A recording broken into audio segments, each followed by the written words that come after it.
I think for the first time in my life, I truly felt personally affected and moved and despairful about a political situation that's happening thousands of miles away.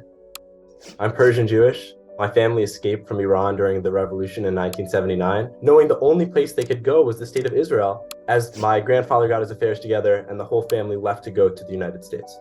I fundamentally believe that the Jewish people deserve self-determination. I also believe that the Palestinian people deserve the right to self-determine and have an independent state of their own. You can be Zionist while ardently supporting a free and independent Palestine. You can be a Zionist while opposing the Israeli government. And I think these are things that people don't really tend to understand.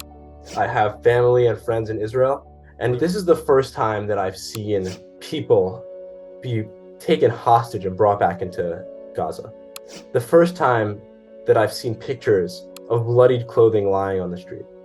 I think seeing that forces me to carry myself differently, knowing that there are people here that try to justify that. It's a very scary thought. There are banners hung on Stanford's campus and chalk drawings.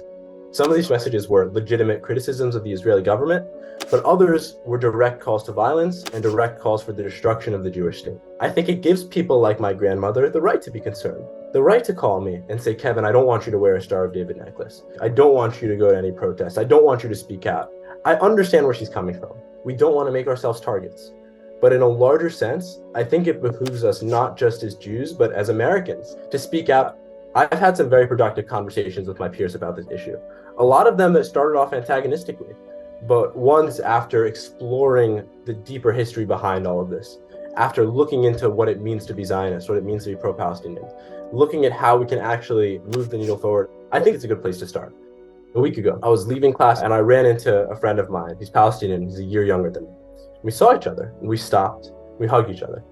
And I said to him, look, I'm thinking of your family right now. I hope they're all okay.